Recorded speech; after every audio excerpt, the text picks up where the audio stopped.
Praise the lord, హల్లెలూయా. అందరూ బాగున్నారా? మరొకసారి ఇట్టి రీతిగా ఈ వీడియో రూపంలో మిమ్మల్ని చూడడం నాకు చాలా సంతోషంగా ఉంది. మీ నిమిత్తం అనుదినము కూడా మేము ప్రార్థన చేస్తున్నాము. మా నిమిత్తం కూడా మీ అనుదిన ప్రార్థనలో మీరు జ్ఞాపకం చేసుకోండి. కొద్ది నిమిషాలు ఈ రోజున చిన్న ప్రార్థన చేసుకుని దేవుని మాటలు మనము ధ్యానం చేసుకుందాం. ప్రార్థన. మహాపరిశుద్ధుడా, మా ప్రియ పరలోకపు తండ్రి, నీ ఘనమైన నామాన్ని బట్టి స్తోత్రాలు, వందనాలు ప్రభువా. ఈ సమయంలో మరొకసారి నీ పాద సన్నిధికి వస్తున్నాము. ఈ వీడియో చూస్తున్న ప్రతి వారిని మీరు దీవించండి, ఆశీర్వదించండి.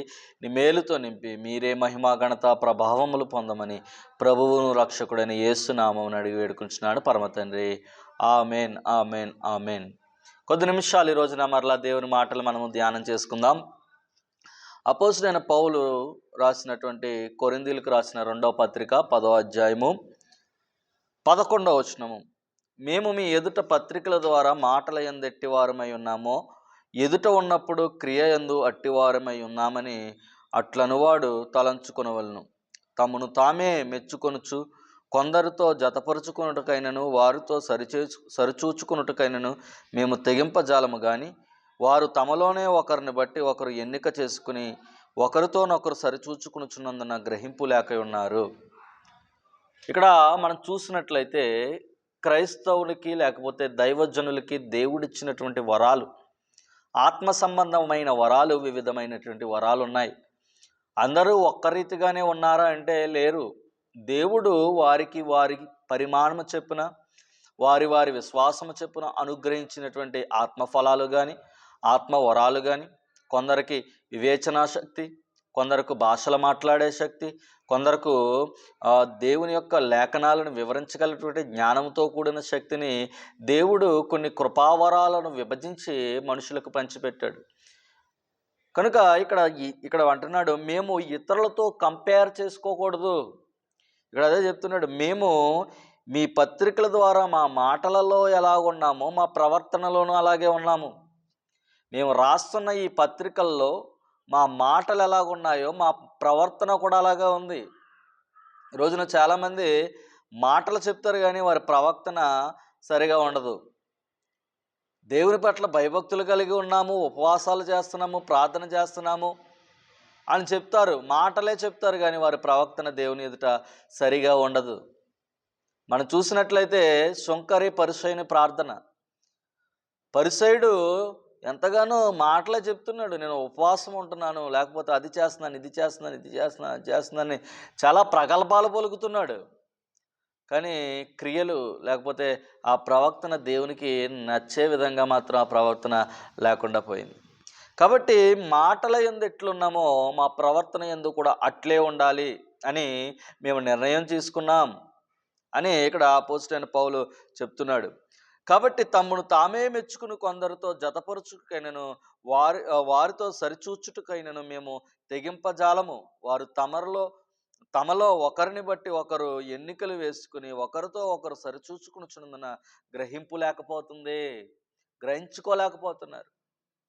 వారు ఒకరితో ఒకరు ఎన్నుకుంటున్నారు, ఎన్నిక వేసుకుంటున్నారు.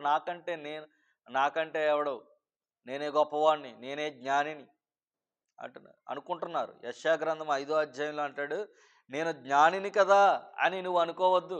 చూద్దామా? యెషయా గ్రంథం 5వ అధ్యాయంలో ఒక మాట అక్కడ అంటాడు. యెషయా గ్రంథం 5వ అధ్యాయము 21వ వచనము. తమ దృష్టికి తాము జ్ఞానులమనియు తమ ఎన్నికలో తాము బుద్ధిమంతులమనియు తలంచుకుని వారికి శ్రమ. చాలామంది అనుకుంటారు, నేను జ్ఞానిని, వారి దృష్టిలో వారికి జ్ఞానులుగా వారు పరిగణించుకోవచ్చు, కానీ దేవుని దృష్టికి మన జ్ఞానము వెర్రితనంగా ఉందని బైబిల్ చెప్తుంది.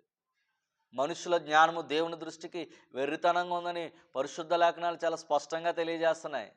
కాబట్టి ఇక్కడ అంటున్నాడు, ఒకరితో ఒకరు ఎన్నిక చేసుకుని సరిచూచుకునిచున్నందున గ్రహింపు లేకపోతుంది. మళ్ళీ అక్కడ అంటున్నాడు, మేమైతే మేరకు మించి అతిశయపడం కానీ మీరున్న స్థలము వరకును రావాలని దేవుడు మాకు కొలిచి ఇచ్చిన మేరకు లోబడి అతిశయించుచున్నాము. దేవుడు మాకు ఎంత మేర ఇచ్చాడో అంత మేరలోనే మేము లోబడి దేవుని సేవ చేస్తున్నామని అపోస్తుడు అయిన పౌలు తెలియచేస్తున్నాడు.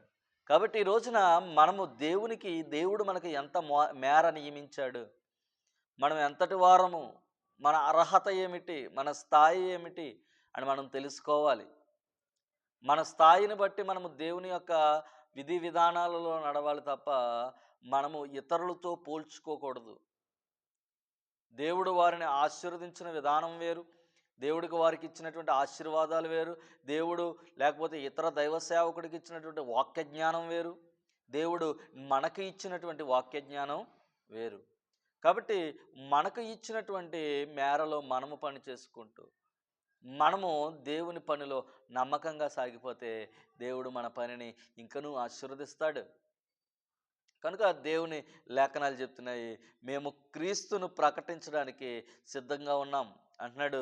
మేము క్రీస్తు సువార్త ప్రకటించుచు మీ వరకు వచ్చి ఉంటాము గనుక మీ వద్దకు రానివారమైనట్టు మా మేర దాటి వెళ్ళుచున్న వారము కాము. మేమైతే మేరకు మించి అతిశయపడము కానీ ఇతరుల ప్రయాస ఫలములో మేము భాగస్థులం అనుకుని అతిశయపడము. మేరకు మించి మేము అతిశయపడం. దేవుడు మాకు ఇచ్చినటువంటి చిన్న మంది అయినా ఒక 10 మంది ఉన్నారా, వారినే దేవుడు మాకు ఇచ్చాడు, వారితోనే సంఘాన్ని నడిపిస్తాం. మేరకు మించి మేము అతిశయపడము. మేర దాటి వెళ్తున్నారు ఈ రోజున చాలామంది దైవజనులు. బాధాకరం అది. అంటే దేవుడు నీకు ఇచ్చిన మేరను ఆ మేర దాటి వేరొకని ప్రయాసలు అక్కడ అంటాడు చూడండి. మేము మేరకు మించి ఇతరుల ప్రయాస ఫలములో భాగస్థులం అనుకుని అతిశయపడము. రోజులు చాలామంది పెద్ద పెద్ద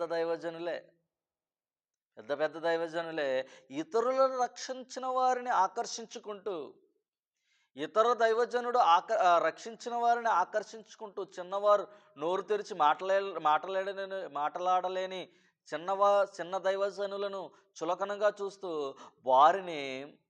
వారి సంఘములో బిడ్డలను వారి వైపు ఆకర్షించుకుంటూ మేరకు మించి అతిశయపడుతున్నారు. అదే ఇక్కడ చెప్తున్నాడు. అయితే అతిశయపడము కానీ మీ విశ్వాసము అభివృద్ధి అయినంత కొలది మాకు అనుగ్రహింపబడిన మేరకు లోపలనే సువార్త మరి విశేషముగా వ్యాపింపజేస్తాము. దేవుడు మాకు ఇచ్చిన మేరలోనే మేము మరి విశేషముగా దేవుని సువార్తను వ్యాపింపజేస్తాము. మీ ఆవలి ప్రదేశంలో కూడా సువార్త ప్రకటించినట్లుగా మేము మీ మూలముగా గణపరచబడుతున్నామని నిరీక్షించుచున్నామే కానీ మరి ఒకని మేరలో చేరి సిద్ధమైనవి మావైనట్టు అతిశయింపగోరము. ఇంకొకటి తీసుకుని సిద్ధమైన గొర్రెలను తీసుకుని నీ మందలో కలుపుకుని అవి కూడా మావే అన్నట్టుగా మేము అతిశయించము. మేము కష్టపడి సంపాదించుకున్నటువంటి సంఘము, క్రీస్తు స్వరత్వం ఇచ్చి సంపాదించిన సంఘమే. కానీ మేము చెప్పినటువంటి వాక్యము ద్వారా రక్షింపబడినటువంటి విశ్వాసులను మేము కాపాడుకుంటాం. కానీ మేము మేరకు దాటి వేరొకరి విశ్వాసులను మా సంఘంలో కలపడానికి మేము ప్రయత్నం చేయము. మరి ఒకరి మేరలో చేరి సిద్ధమైనవి మావైనట్టుగా మేము అతిశయింపం. అతిశయించువాడు ప్రభువునందే అతిశయించవలను. ప్రభువు మెచ్చుకునేవాడు యోగ్యుడు కానీ తను తాను మెచ్చుకునేవాడు యోగ్యుడు కాడు. కాబట్టి రోజున చాలామంది గొప్ప గొప్ప దైవజనులు వేరొకని మేరలోకి చేరి వేరొకని పొలంలోనికి వెళ్ళి అక్కడ ఆ దైవజనుడు వేసిన విత్తనాలను దొంగిలించి అతిశయిస్తున్నారు. ఇదిగో ఇదంతా మా సంఘమే, వీరందరూ మా బిడ్డలే, వీరందరికీ నేనే రక్షణ ఇచ్చాను అన్నట్టుగా చలామణి అయిపోతున్నవారు. వారందరినీ కూడా అపోస్తలుడైన పౌలు హెచ్చరిక చేస్తున్నాడు. మమ్మల్ని మేము మెచ్చుకోము, ప్రభువు తన్ను తాను మెచ్చుకునేవాడు యోగ్యుడు కాడు కానీ ప్రభువు మెచ్చుకునేవాడు యోగ్యుడు. కనుక నీ దైవజనుని సేవ ప్రభువు మెచ్చుకునే సేవలా ఉందా? ఓ దైవజనుడు, ఎవరైనా దైవజనులు వాక్యం వింటున్నారేమో, నీ సేవ ప్రభువు మెచ్చుకునే సేవలా ఉంటుందా?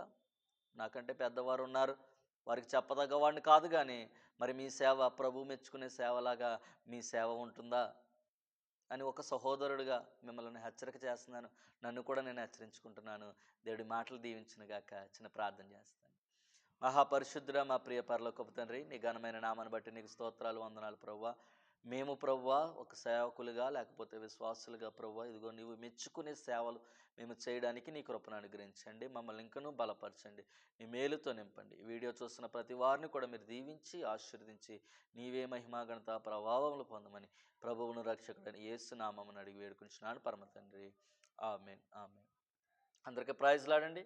ఈ వీడియో చూస్తున్న ప్రతి ఒక్కరు కూడా మా ఛానల్ సబ్స్క్రైబ్ చేయండి, లైక్ చేయండి, మీ కామెంట్స్ మాకు తెలియచేయండి. May God bless you. Thank you.